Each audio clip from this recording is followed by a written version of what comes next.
পক্ষে না, আপনার সাথে একমত না, কিন্তু আপনি যাতে আপনার পক্ষ কথা বলতে পারেন এটার স্বাধীনতা আমি স্বাধীনতায় বিশ্বাস করি। সুতরাং এখানে বুঝতে হবে যে জননেত্রী শেখ হাসিনা সরকার প্রধানের সাথে সাথে উনি বঙ্গবন্ধু কন্যা, বঙ্গবন্ধু কন্যা জাতির জনকের কন্যা। উনার সাথে কিন্তু উনার কয়েকটা আইডেন্টিটি আছে, আপনারা হয়তো অনেকে একসাথে করে ফেলেন। জি আপা, আলহামদুলিল্লাহ। দর্শক, আপনারা ইতিমধ্যে বর্তমানে ব্যারিস্টার সুমনের কিছু বক্তব্য শুনছেন, যে বক্তব্য আপনারা বর্তমানে অবৈদুল কাদের এবং শেখ হাসিনার সঙ্গে উনি কথা বলেছিলেন। তবে ব্যারিস্টার সুমন কি বোঝাতে চেয়েছেন, গোপালগঞ্জের ছাত্রলীগের সেই সভাপতি কি বোঝাতে চেয়েছেন এবং শেখ হাসিনা কি বলছেন এই কল রেকর্ডে, উনি যে কথাগুলো বলছেন বাস্তব তা করতে পারবে নাকি শুধুমাত্র এগুলা নিয়েই তারা জল ঘোলা করছে, এমন জল ঘোলা করায় তাদের ভবিষ্যৎ কি ঘটতে যাচ্ছে, নাকি তারা নিজেকে নিঃস্ব হয়ে যাচ্ছে, শেষ হয়ে যাচ্ছে এই বাংলাদেশের নাম থেকে তারা, নাকি আবার তারা গর্জে উঠবে, এমন কিছু তথ্য নিয়ে এবং কল রেকর্ড নিয়ে আজকে আপনাদেরকে এই ভিডিওটি পুরোটা দেখতে হবে, তাহলে আপনারা বুঝতে পারবেন।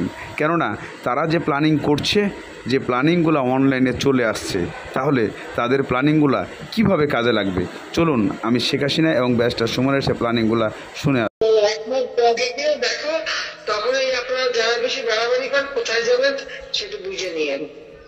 আর এই তালিকা সব করে রাখো।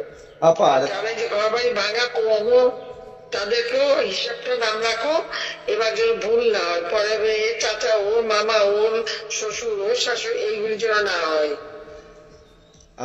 এবার গুইলে গুইলে গুইলে গুইলে হিসাব নেওয়া হবে। জি আপা, জি আপা। আমি গত 2001 কিচ্ছু বলি নেই, 2009 সরকার এসেও আমি ওসব কাউকে কিছু বলি না, আমি দেশের উন্নয়ন করছি।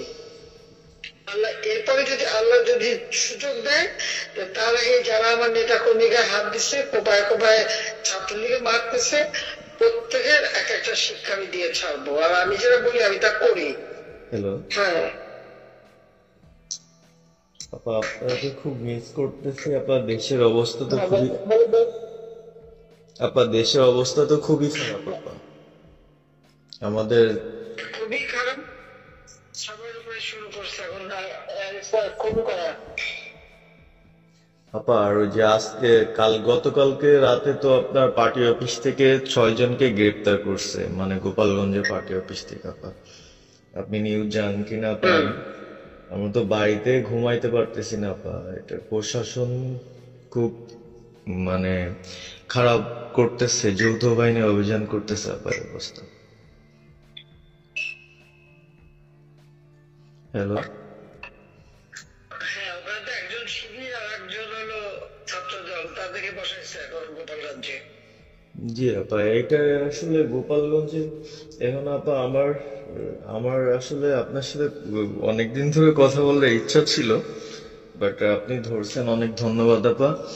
আর আমাদের গোপালগঞ্জে একটা দিক নির্দেশনা দিবে এরকমের একজনকে একটু সেট করলে আমাদের জন্য ভালো হয়। আর দ্বিতীয়ত তাহলে সারা বাংলাদেশের নেতা কর্মীরা হয়তো বা নামতে পারত।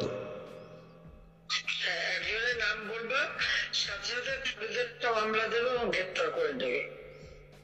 ও, তাহলে তো ওইটা আসলে সেটা তো আসলে তাহলে আমাদের কোন দিকে যে যাব আপা আসলে নিজেদেরই করতে হবে।